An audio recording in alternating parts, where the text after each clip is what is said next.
출애굽기 32장 9절에서 14절입니다. 여호와께서 또 모세에게 이르시되 내가 이 백성을 보니 목이 뻣뻣한 백성이로다.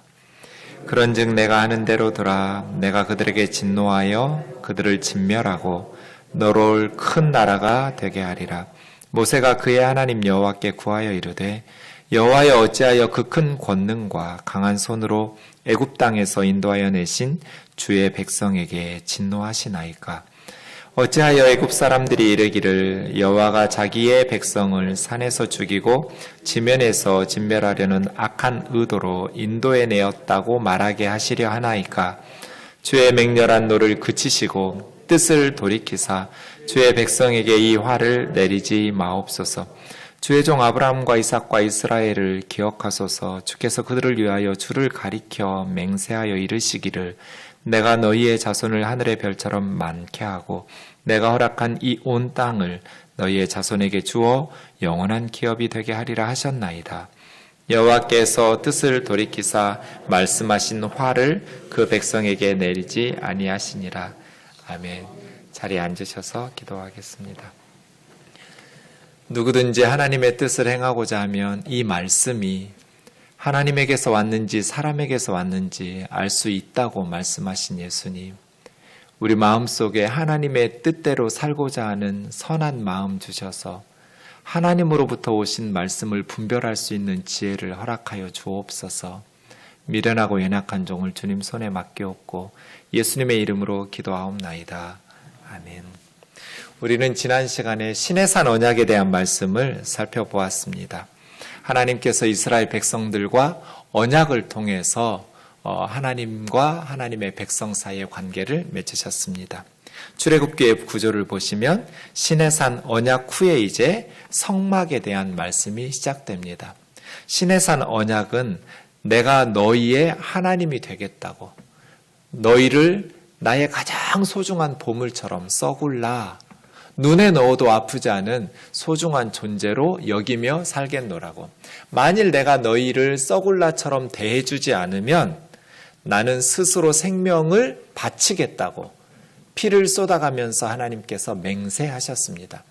이스라엘 백성들도 우리가 하나님의 백성답게 살겠노라고, 만일 우리가 하나님께서 우리에게 명한 말씀을 순종하지 않고 하나님의 백성답게 살지 않으면 우리의 생명을 바치겠노라고 그들에게 피를 뿌려가면서 하나님 앞에서 맹세를 하면서 하나님은 그들의 하나님이 되시고 그들은 하나님의 백성이 되는 시내산 언약을 맺었습니다.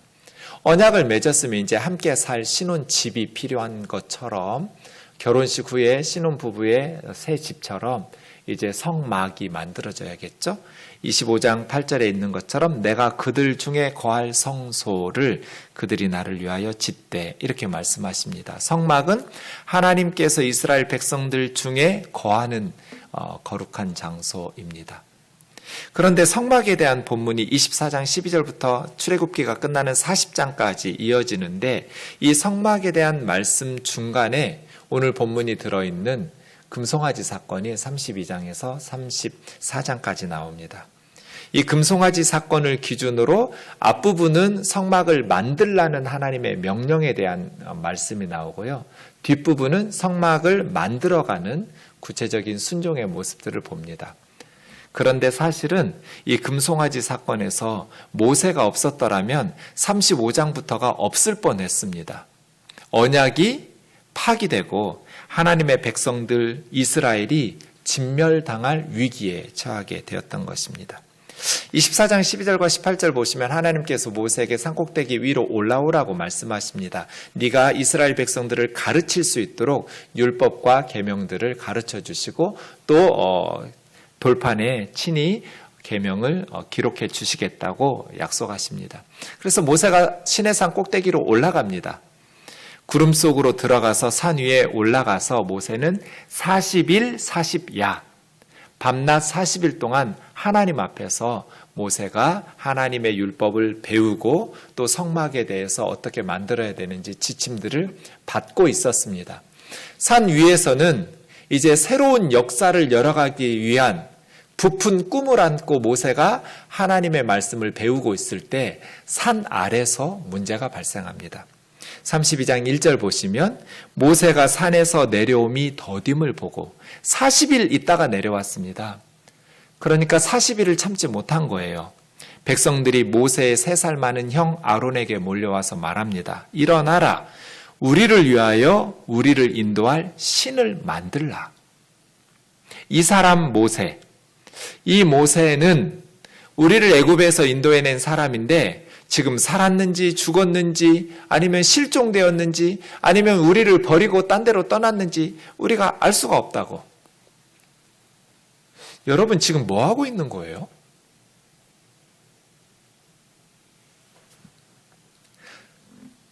하나님의 엄청난 기적을 경험했어요. 노예로 살고 있던 그들을 애굽에서 하나님께서 건져주셨어요.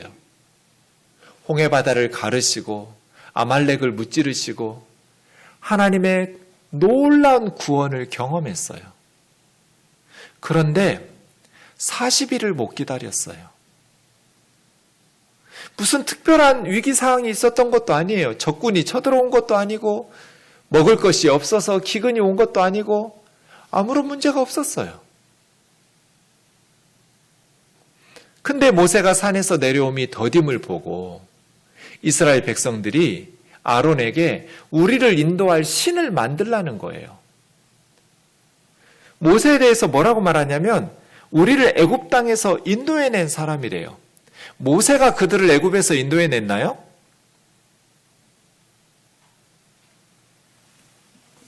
여러분 출애굽기 20장에 10계명 주실 때 하나님께서 2절에서 내가 너희를 애굽 땅 종되었던 집에서 인도해낸 하나님 여호와라고 말씀하시잖아요. 하나님께서 그들을 애굽에서 인도해내셨어요. 그리고 첫 번째 계명이 뭐예요? 나 외에 다른 신들을 내게 두지 말라. 그런데 왜 갑자기 신을 만들라는 거예요? 4절은 뭐예요? 너희를 위해서 새긴 우상을 만들고 하늘이나 땅이나 바닷속에 있는 어떤 형상도 만들어 거기다가 절하면서 섬기지 말라. 어떤 형상도 만들지 말라는 거예요. 그런데 이들은 1계명, 2계명, 3계명 다 어겨버려요.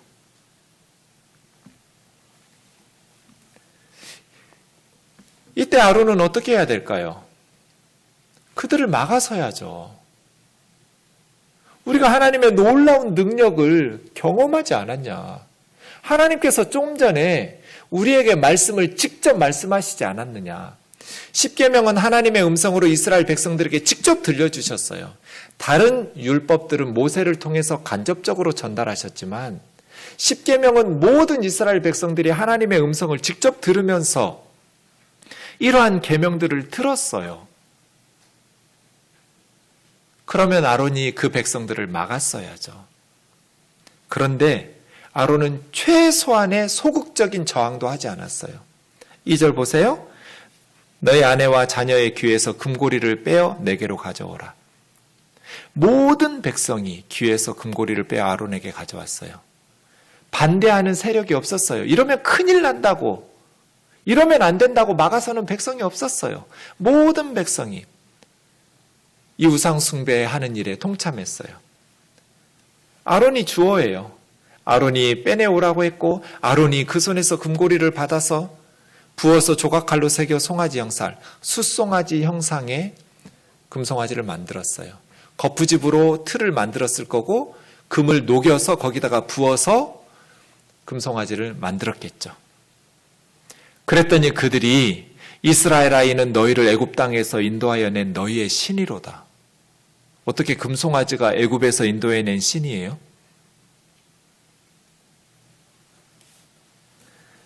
비교해 보세요. 20장 2절에서 하나님께서는 나는 너희를 애굽 땅 종되었던 집에서 인도해낸 너희 하나님 여호와다. 하나님 이렇게 말씀하시는데 이스라엘 백성들은 모세가 우리를 애굽 땅에서 인도해낸 사람이라고 말하다가 이제 금송아지가 만들어지고 나니까 이 금송아지가 너희를 애굽 땅에서 인도해낸 너희 신이라고 말하고 있어요.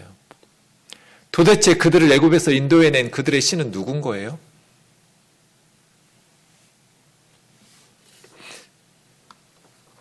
이들이 왜 이렇게 했을까요? 왜 40일을 기다리지 못하고 금송아지를 만들었을까요?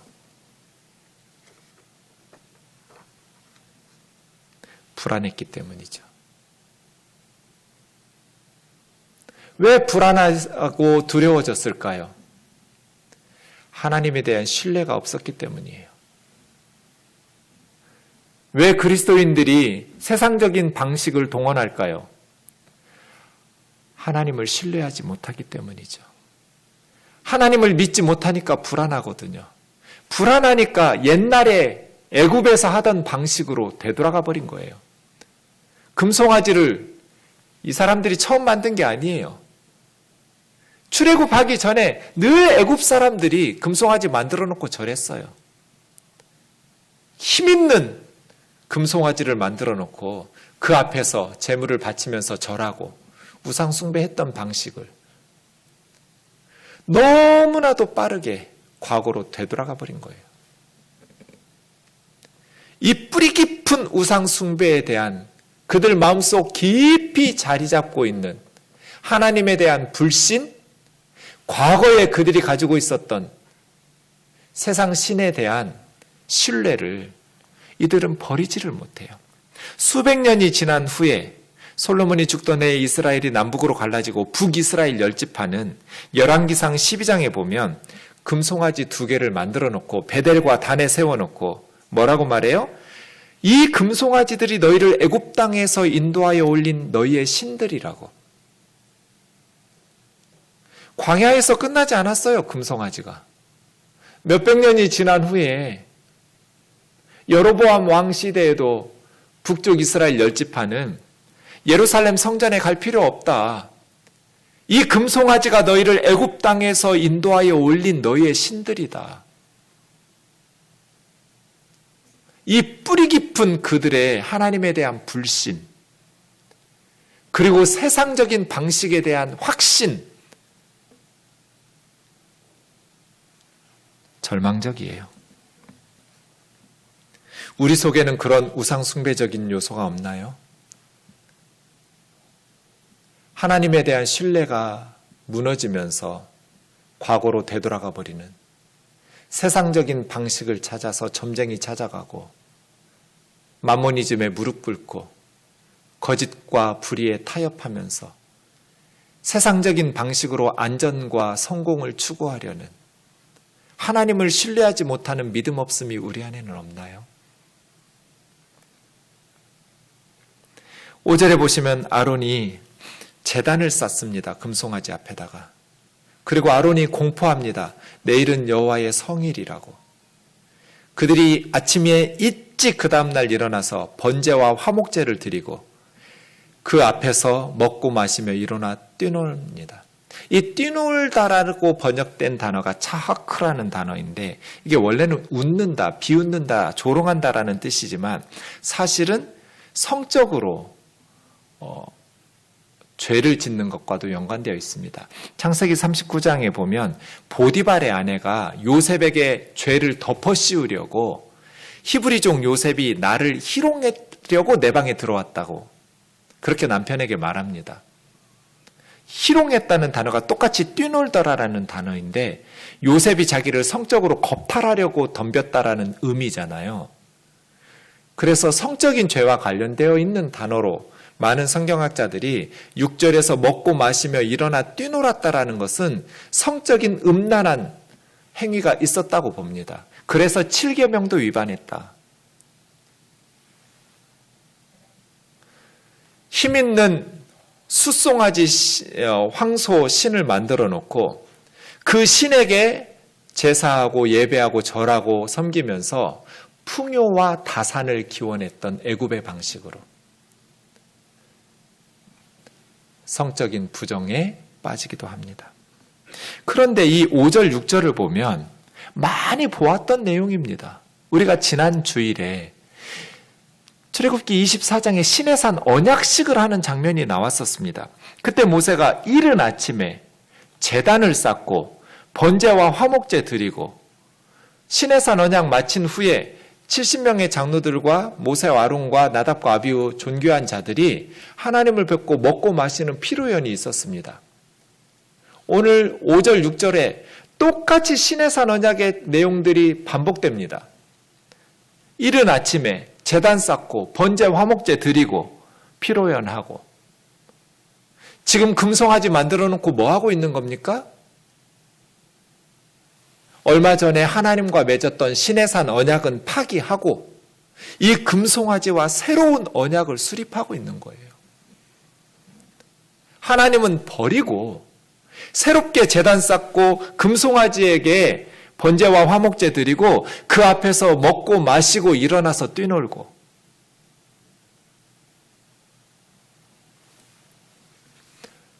언약이 깨져버렸어요. 하나님은 어떻게 해야 될까요? 하나님이 버림받았어요. 모세에게 하나님께서 말씀하십니다. 산에서 내려가라고. 네가 애굽 땅에서 인도해낸 니네 백성이 부패했다고. 내 백성이라고도 안 하십니다. 모세 니네 백성이 네가 애굽에서 인도해냈다고 말하면서 부패했다, 썩었다. 그들이 내가 그들에게 명령한 길을 이렇게 속히 떠나서 너무나 빨랐어요. 40일도 되지 않아서 자기들을 위해서 송아지를 부어 만들고 그 금송아지에다가 예배하고 제물 드리면서 말하기를 이스라엘아 이 금송아지가 너희를 애굽 땅에서 인도해낸 너희의 신이라 하였도다. 모세야 내려가라. 그리고 하나님께서 말씀하십니다. 이 백성을 내가 보니 목이 뻣뻣한 백성이다. 출애굽기 32장에서 34장까지 이 금송아지 사건 본문에 목이 뻣뻣한 백성이라는 표현이 4번이나 나옵니다.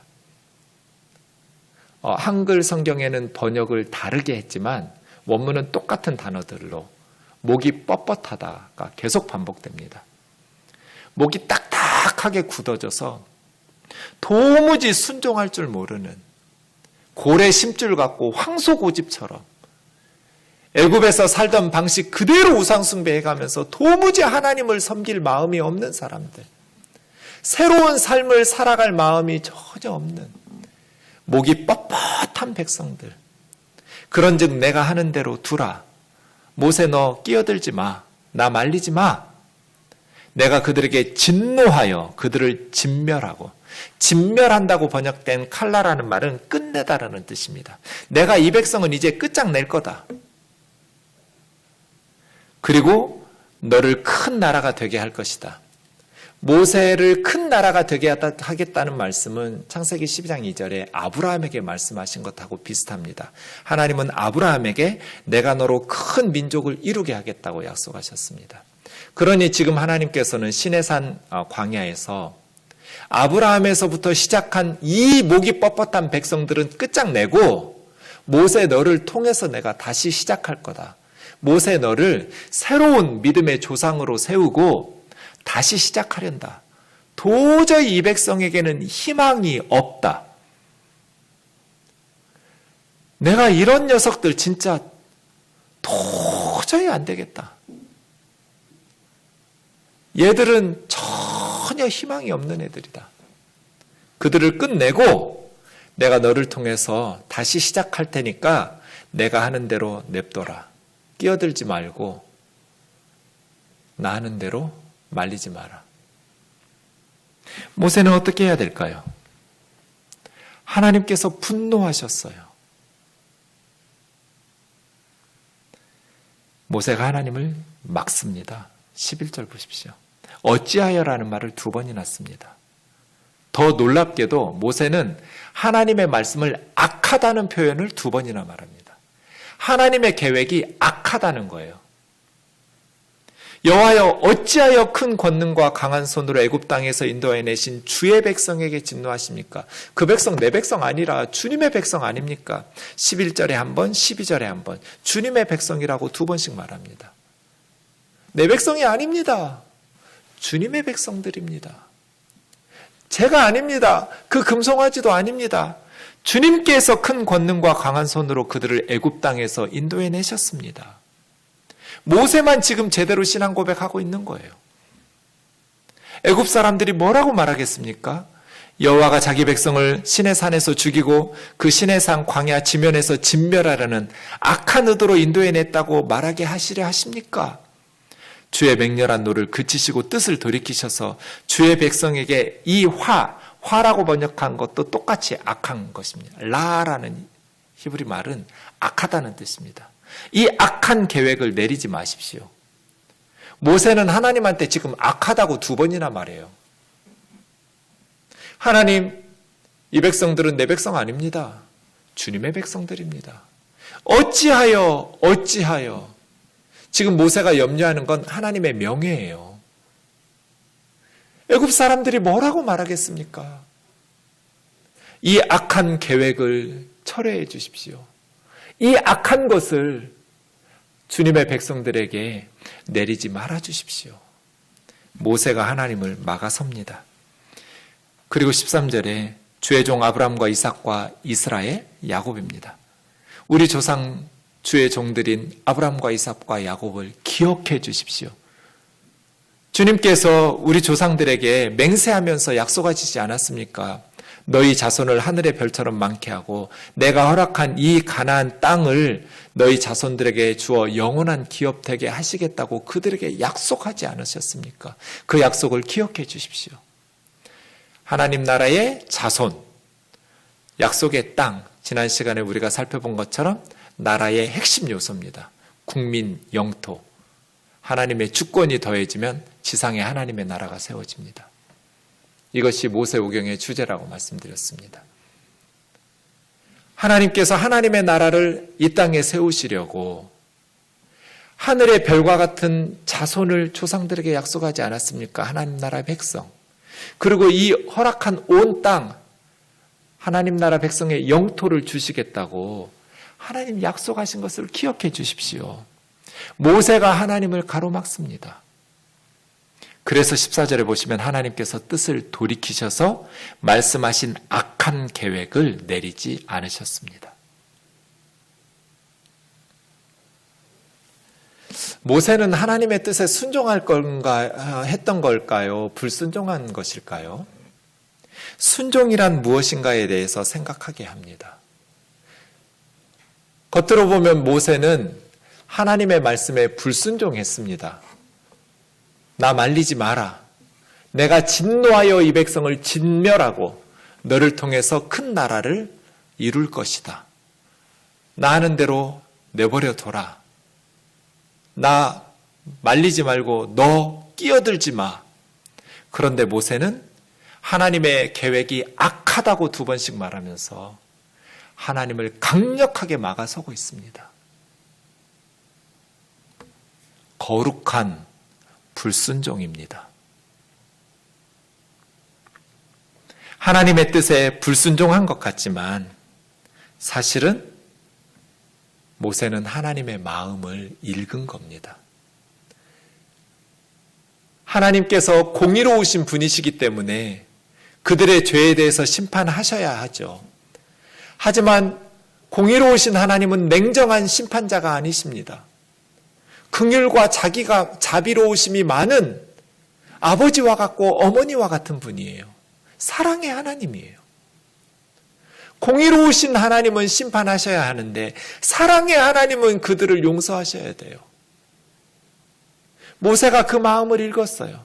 하나님은 공의로우신 하나님으로 모세에게 말씀하셨어요. 그런데 모세에게 하나님께서 조그만 문틈을 열어서 하나님 마음을 보여주셨어요. 10절 다시 보세요. 그런즉 내가 하는 대로 두라. 이게 무슨 말이에요? 나 말리지 말란 말이에요. 너 끼어들지 말고 나 말리지 마. 그런데 이게 하나님 마음으로 들어가는 문틈이에요. 문이 열렸어요, 살짝.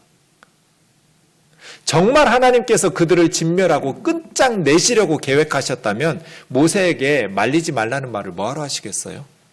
그냥 바로 진멸하시면 될 텐데. 굳이 모세에게 말리지 말라는 말씀을 하실 리가 없잖아요. 내가 하는 대로 두라. 끼어들지 말고 나 말리지 마. 라고 말씀하시는 이유가 뭐예요? 나 좀 말려줘예요. 모세야, 나 좀 말려줘. 나 지금 죽을 것 같아. 나 좀 말려줘. 모세는 하나님의 마음을 읽은 거예요. 그래서 충성스럽게 하나님을 반대한 거예요.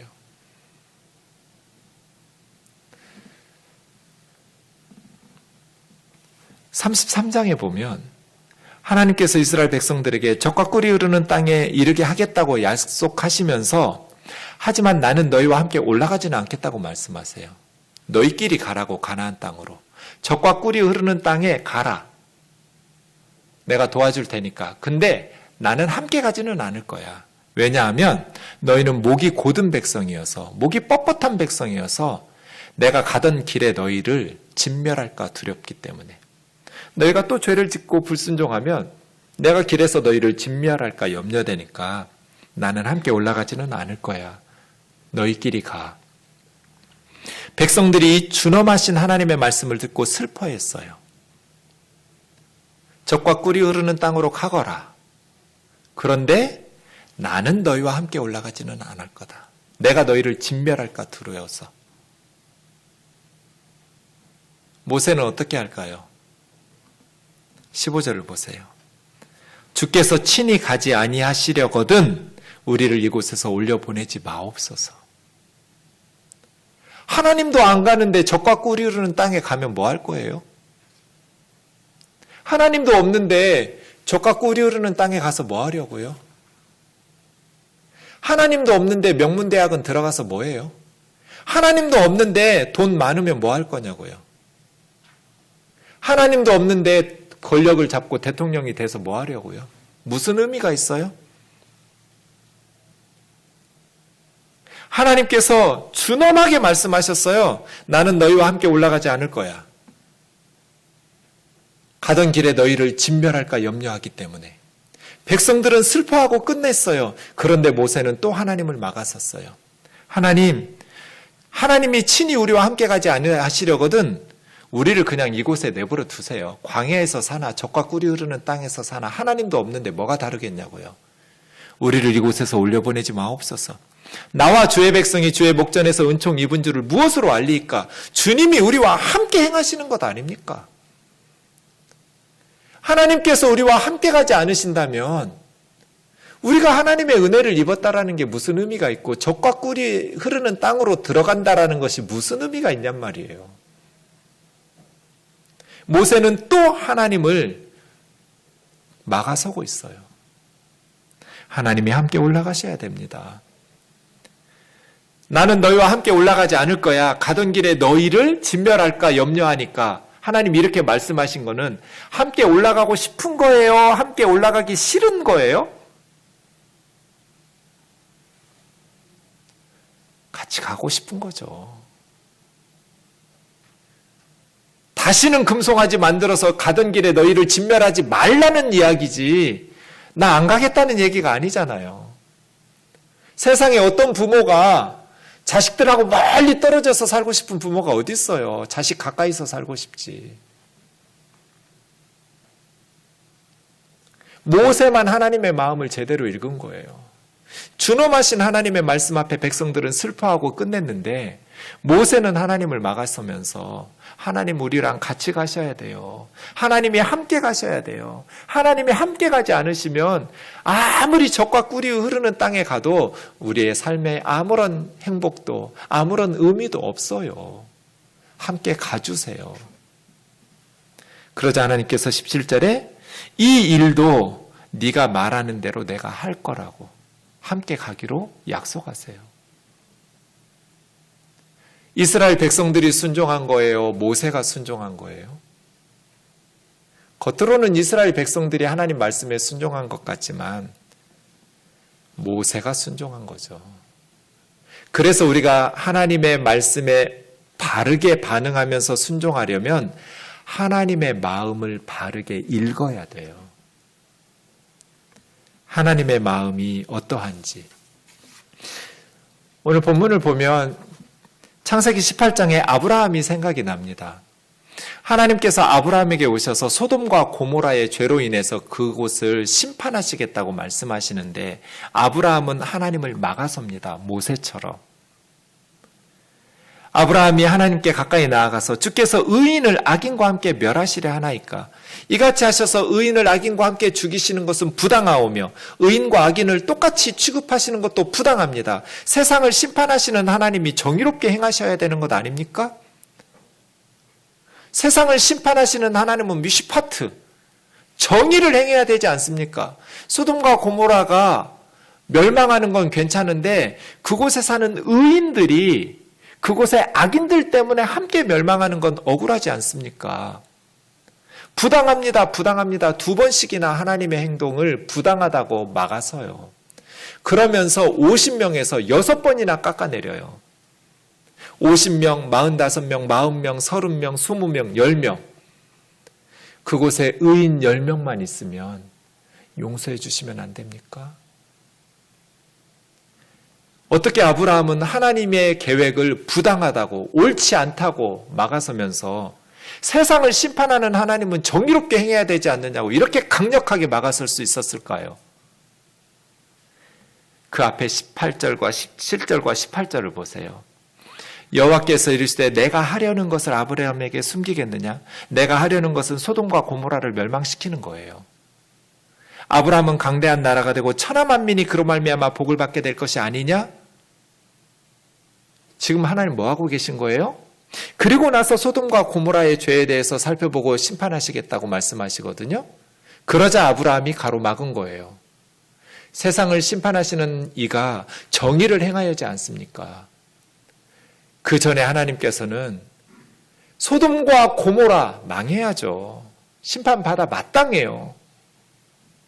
그럼에도 불구하고 하나님께서 아브라함에게 문틈을 살짝 열어서 마음을 보여주셨어요. 아브라함에게 숨기겠느냐? 이런 말씀 아브라함한테 왜 해요?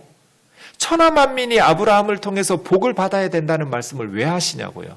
소돔과 고모라 심판하신다는 말씀하시기 전에. 아브라함아, 나 좀 말려줘.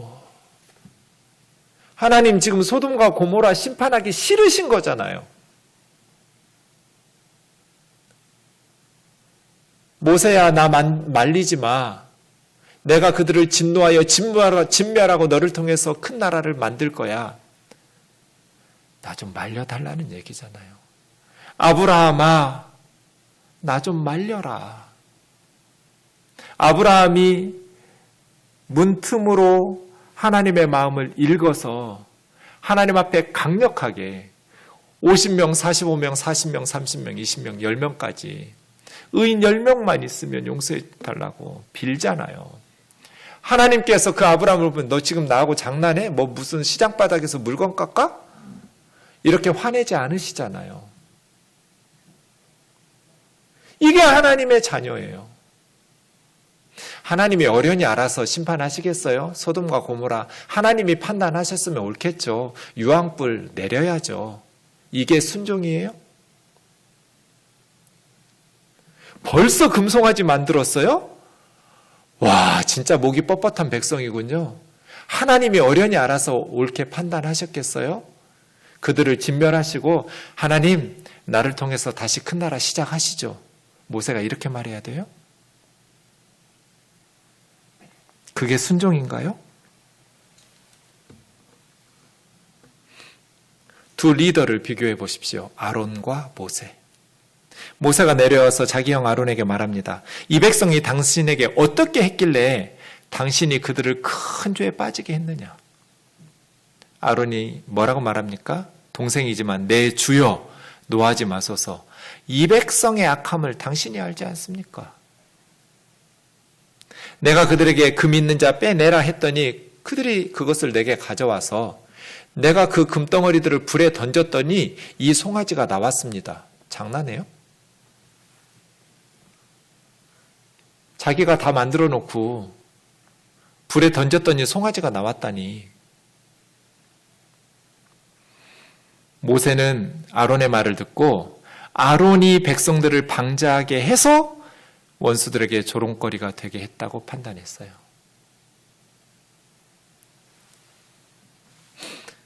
이게 아론이에요. 모세는 어떻게 이 사건을 대합니까?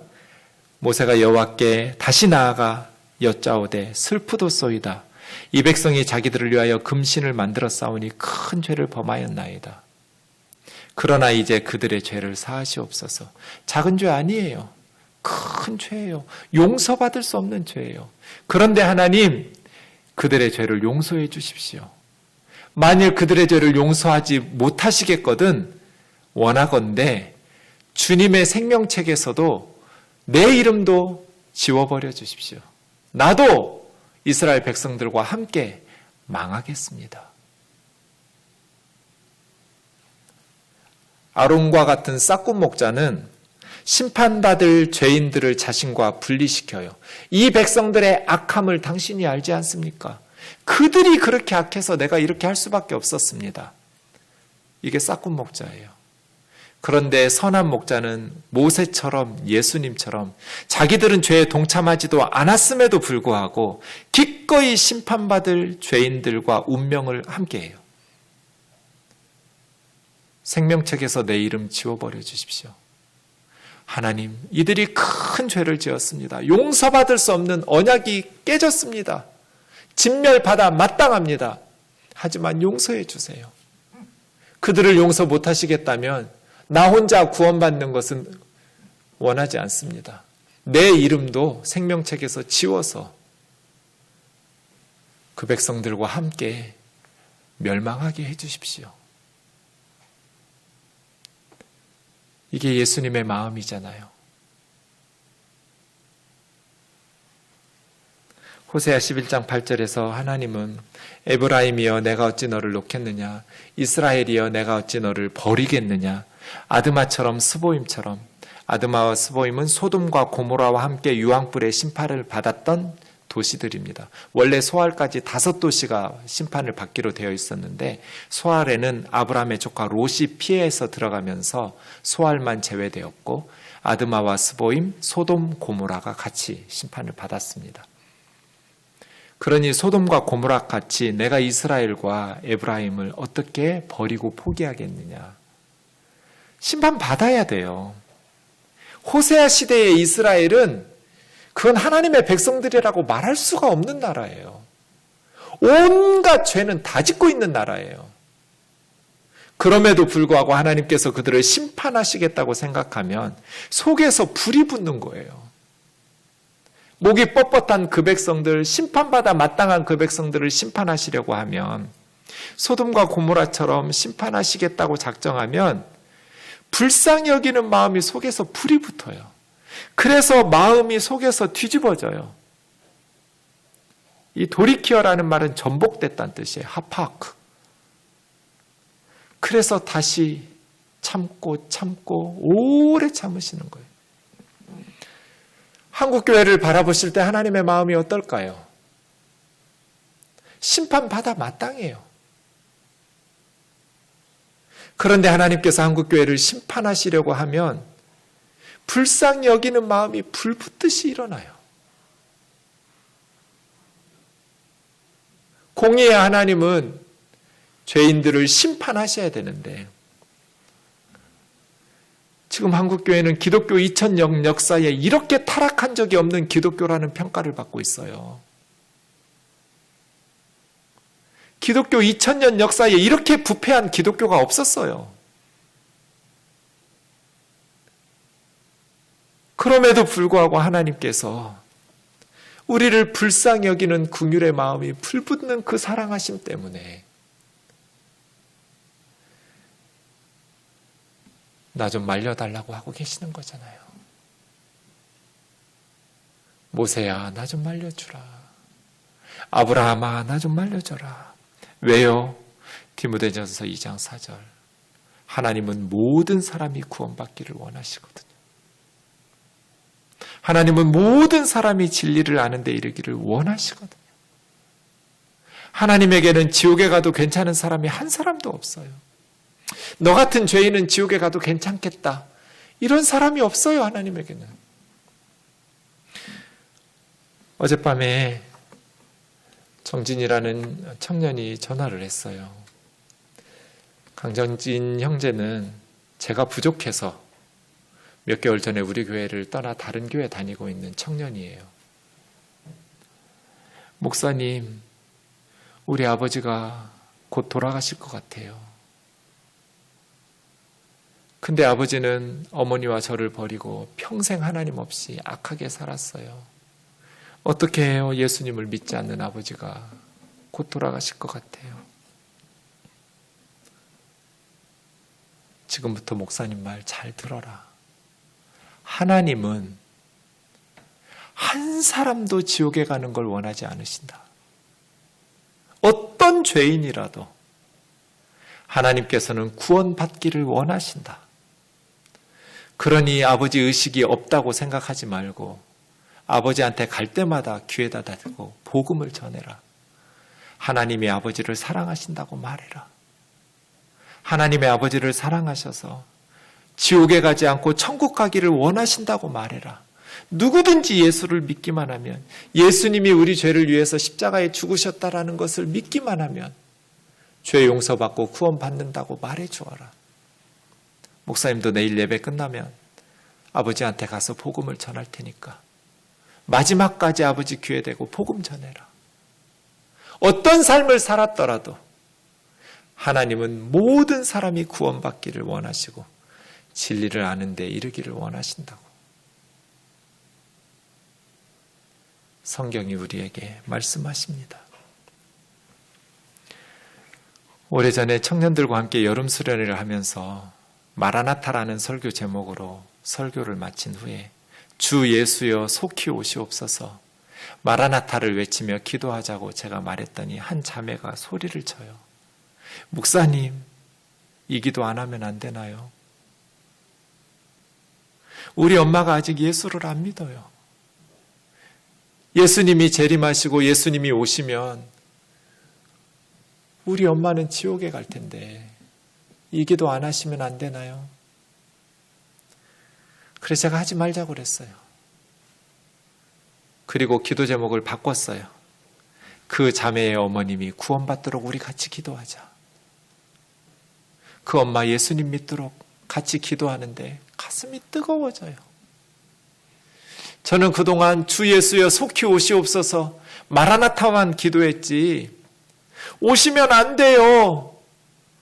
우리 엄마 때문에 이렇게 말하는 아이를 본 적이 없거든요. 하나님을 막아서는 사람들이 필요해요. 하나님을 막아서는 모세 같은 사람들, 하나님을 막아서는 아브라함 같은 사람들, 심판받아 마땅한 죄인들이지만 그럼에도 불구하고 하나님은 그들을 향한 긍휼의 마음이 불붙는 것 같은 분이시기 때문에 어떠한 죄인이라도 그들이 회개하고 그들의 죄를 뉘우치고 예수를 믿어 구원받기를 원하시는 하나님의 마음을 가지고 기도하며 살아가는 저와 여러분 되기를 주의 이름으로 축원합니다.